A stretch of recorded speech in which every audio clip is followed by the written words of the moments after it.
अर्जुन एक गरीब लेकिन मेहनती व्यक्ति एक इंटरनेट प्रोवाइडर कंपनी में नाइट शिफ्ट पर काम करता था। काम कठिन था, लेकिन अपनी मां और बहन की जरूरतें पूरी करने के लिए वह हर मुश्किल सहन कर रहा था।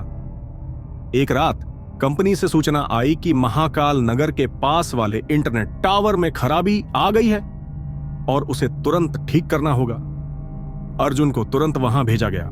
महाकाल नगर, जो अपने रहस्यमय किस्सों के लिए कुख्यात था, एक पुरानी और वीरान बस्ती थी। कहा जाता था कि वहां अजीब अजीब घटनाएं होती हैं और रात के समय वहां कोई जाने की हिम्मत नहीं करता। रात के करीब 2 बज रहे थे। अर्जुन ने कंपनी की वैन ली और महाकाल नगर के रास्ते पर निकल पड़ा। घने पेड़ों से घिरा रास्ता और तेज ठंडी हवा का झोंका माहौल को और भी डरावना बना रहा था। जैसे ही वह बस्ती के पास पहुंचा, ठंड अचानक बढ़ गई। हवा इतनी सर्द हो गई कि उसने अपनी जैकेट और मजबूती से लपेट ली। अर्जुन ने टावर के पास वैन रोकी और तुरंत काम में लग गया। लेकिन जैसे ही उसने अपने उपकरण निकाले, उसे महसूस हुआ जैसे कोई उसे देख रहा हो। उसने चारों तरफ देखा, लेकिन कुछ नजर नहीं आया। फिर उसकी नजर जमीन पर पड़े पैरों के निशानों पर गई।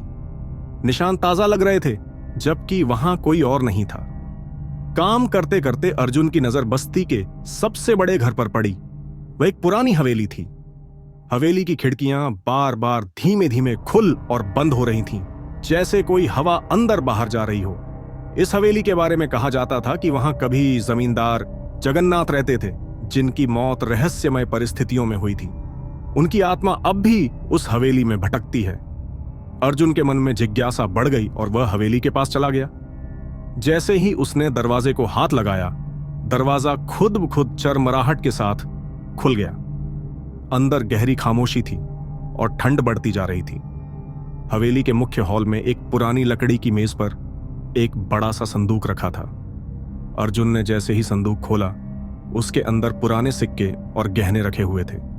संदूक को छूते ही एक आवाज गूंजी, "यह तुम्हारा नहीं है, इसे छोड़ दो।" अर्जुन ने पलट कर देखा तो सफेद साड़ी में एक बूढ़ी औरत खड़ी थी। उसके लंबे बाल उसके चेहरे को ढक रहे थे और उसकी आंखें चमक रही थीं। डरते हुए अर्जुन ने कहा, "मैं सिर्फ अपना काम करने आया हूं।" महिला ने गुस्से में कहा, "यह जगह तुम्हारे लिए नहीं है। यहां से चले जाओ, वरना तुम वापस नहीं जा पाओगे।" अर्जुन ने डर के मारे संदूक बंद किया और वहां से भागने की कोशिश की। लेकिन जैसे ही वह दरवाजे की तरफ बढ़ा, दरवाजा अचानक खुद ब खुद बंद हो गया। हवेली में एक गहरी और डरावनी हंसी गूंजने लगी। किसी तरह अर्जुन ने दरवाजा खोला और अपनी वैन तक पहुंचा। बस्ती से निकलने के बाद उसे महसूस हुआ कि उसकी जेब में रखा एक सिक्का गायब हो गया था। जब वह सुबह कंपनी पहुंचा तो उसने अपने साथियों को यह घटना सुनाई। एक बुजुर्ग साथी ने कहा, "महाकाल नगर की हवेली का रहस्य बहुत पुराना है। वहां से जो भी कुछ लेने की कोशिश करता है, उसकी जिंदगी में कभी शांति नहीं रहती।" उस रात के बाद अर्जुन ने फिर कभी महाकाल नगर का रुख नहीं किया, लेकिन वह रात और उसके डरावने पल हमेशा उसकी यादों में बने रहे। कहते हैं, जो भी हवेली से कुछ लेने की कोशिश करता है, वह अपने साथ सिर्फ खौफनाक यादें ही लेकर लौटता है। ऐसी और डरावनी कहानियां सुनने के लिए स्कैरी जोन को फॉलो करें। कमेंट में बताएं अगर आपके साथ भी कभी ऐसा कुछ हुआ हो तो।